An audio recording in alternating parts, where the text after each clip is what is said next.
اللہ کا آخری کلام، فرمایا یہ تصدیق کرنے والی ہے، اور اس کے ساتھ اس کی ایک اضافی خوبی بھی ہے۔ اضافی خوبی کیا ہے؟ فرمایا وَمُحَيْمِنًا، باقی جو ہیں وہ مصدق ہیں، تصدیق کرنے والی ہیں، یہ ان کی مہیمن بھی ہے۔ مہیمن کہتے ہیں، یہ ہیمن سے بنا ہے، جس کی معنی ہوتا ہے نگرانی کرنا، حفاظت کرنا۔ قرآن مجید میں اس کے علاوہ اللہ تعالیٰ کے اسماء میں بتایا گیا کہ خالق کائنات اس کائنات کا مہیمن ہے، کائنات کا مہیمن ہے، ساری مخلوق کا مہیمن ہے، یعنی حفاظت بمعنی نگرانی کرنے والا۔ یعنی جس طرح ہم اس کو آسان مثال سے یوں سمجھ سکتے ہیں کہ ایک بینک ہے، ایک دفتر ہے، اس میں ایک چوکیدار بھی محافظ ہوتا ہے، اور اس میں کام کرنے والا ایک کیشیئر بھی محافظ ہوتا ہے، اور اسی بینک کا جو مینیجر ہے وہ بھی محافظ ہوتا ہے۔ لیکن اب جو چوکیدار ہے اس کے پاس صرف چابی ہوتی ہے، تالا چابی، اور اس کے ذمے صرف وہ حفاظت ہے۔ لیکن ایک مینیجر ہے تو اس کے ذمے سارے کاموں کی حفاظت ہے۔ تو مہیمن ایسا ہی ہے جیسے اس کا ایک مینیجر ہے، یعنی حفاظت بھی کرتا ہے، نگرانی بھی کرتا ہے، اور سارے کاموں کو دیکھتا بھی ہے۔ فرمایا کہ قرآن مجید جس طرح الہ العالمین، اس کی کوئی مثل نہیں، اس کی کوئی تشبیہ نہیں، اس جیسی کوئی مثال دی نہیں جا سکتی اس کی ذات والا صفات کے ساتھ۔ وہ اپنی ساری صفات میں واحد ہے، یکتا ہے، بے مثال ہے، مگر اس نے اپنے لیے تعارف یہ کرایا، قرآن مجید میں ہی بتایا کہ وہ مہیمن ہے۔ الہ العالمین جس طرح اس نے اپنا تعارف کرایا کہ وہ علیم ہے، وہ خبیر ہے، اسی طرح وہ مہیمن ہے، اور قرآن مجید کے بارے میں بتایا کہ یہ کتاب بھی مہیمن ہے، یعنی یہ تصدیق بھی کرتی ہے، اور مہیمن کا کام حفاظت کا کیسے کرتی ہے؟ یعنی اب جو احکام اور جو آیتیں، جو مضمون تورات اور زبور میں، انجیل میں، بائبل میں آج بدل دیے گئے ہیں، آج جو نئے شامل کر دیے گئے ہیں، اس کا پتہ چلا کہ وہ کتاب اب وہ اصلی کتاب نہیں ہے۔ ہاں جو اصلی کتاب ہے، جو اصلی کلام ہے، آقا کریم علیہ السلام کی حدیث مبارکہ ہے، سرکار دو عالم فرماتے ہیں کہ قرآن مجید سابقہ ساری آسمانی کتابوں کا خلاصہ ہے۔ اور قرآن مجید نے خود اپنا تعارف کرایا کہ سبعا من المثانی، کہ قرآن مجید میں ایسی 7 آیتیں ہیں، 8، کہ جو باقی سارے جو کلام اللہ ہے، تورات، زبور، انجیل، جتنی آسمانی کتابیں ہیں، ان سب کا خلاصہ ان 7-8 آیتوں میں رکھ دیا گیا، اور وہ کیا ہے؟ وہ سورہ فاتحہ ہے۔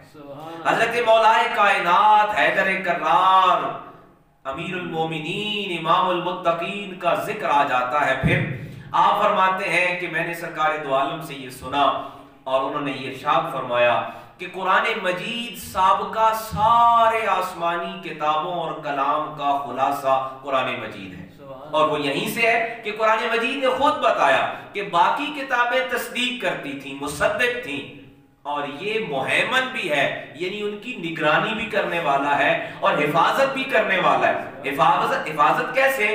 کہ توحید کے بارے میں، رسالت کے بارے میں، آخرت کے بارے میں جو عقائد تھے، جو نظریات تھے، جو مضمون تورات میں تھے وہاں بدل دیے گئے، جو انجیل میں تھے وہاں بدل دیے گئے، اب ان کو قرآن مجید نے بچایا کیسے ہے، حفاظت کیسے کی ہے؟ کہ وہ صحیح عقیدہ قرآن مجید نے پیش کر دیا ہے۔ تو لہٰذا قرآن مجید مصدق بھی ہے اور مہیمن بھی ہے۔ امیر المومنین جناب حیدر کرار مولائے کائنات علی بن ابی طالب علیہ السلام فرماتے ہیں کہ مجھے سرکار دو عالم نے فرمایا کہ قرآن مجید سابقہ ساری آسمانی کتابوں کا خلاصہ ہے، اور قرآن مجید کی ساری تعلیمات کا خلاصہ سورہ فاتحہ شریف میں ہے، اور سورہ فاتحہ کا خلاصہ، اس کی ساری تعلیمات، سارے علوم کا خلاصہ۔ اب قرآن مجید کے علوم کتنے ہیں؟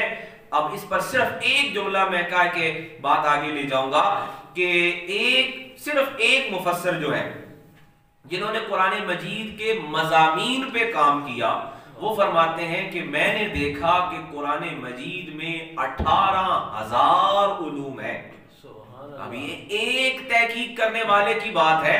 یہاں تو جتنے انسان آئیں گے وقت گزرتا جائے گا، لوگ اپنے اپنے علم، عقل، صلاحیت، اپنے شعور کے مطابق اس میں غور کرتے جائیں گے. تو یہ جو بحر بے کراں ہے، یہ جو ایک لامحدود سمندر ہے، اس میں سے اپنے اپنے حصے کا موتی لیتے چلے جائیں گے نا. ایک عالم یہ فرماتے ہیں کہ میں نے دیکھا کہ قرآن مجید میں 18,000 علوم ہے. یعنی ایک شخص جو ہے اس کا ذہن 18,000 علوم تک پہنچا. اس سے زیادہ قرآن مجید کے علوم کا تو حساب ہی نہیں ہو سکتا ہے. یہ تو ایک شخص نے یہ کہا.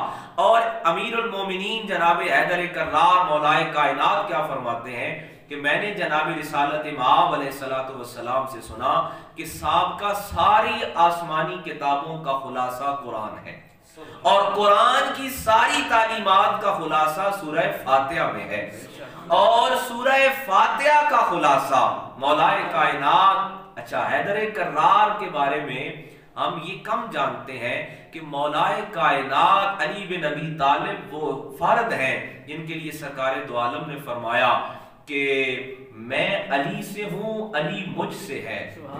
اور پھر سرکار دو عالم نے فرمایا کہ میں علم کا شہر ہوں اور علی اس کا دروازہ ہے. لیکن احادیث کی کتب میں جناب حیدر کرار سے بہت کم احادیث روایت ہے.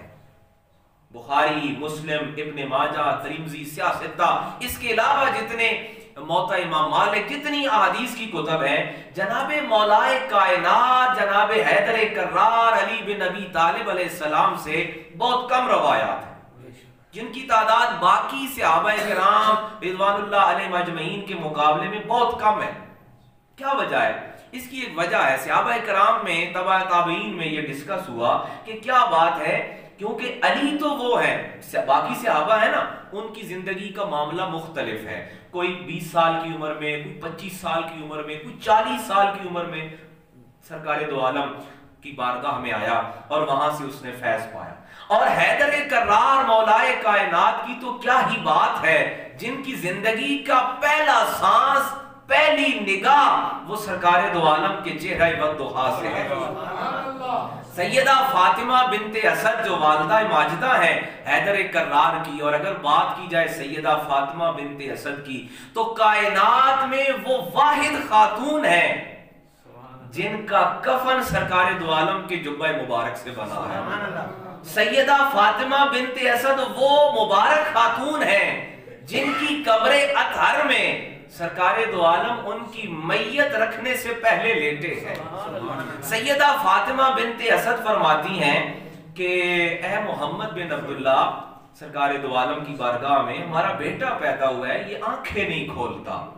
جیسے ہی سرکار دو عالم نور مجسم شفیع معظم نے اپنے ان مبارک ہاتھوں پہ حیدر کرار کو لیا، روایات میں آتا ہے کہ جناب حیدر کرار مولائے کائنات نے اپنی آنکھیں کھولی اور پہلی نگاہ چہرہ والضحیٰ پہ پڑی.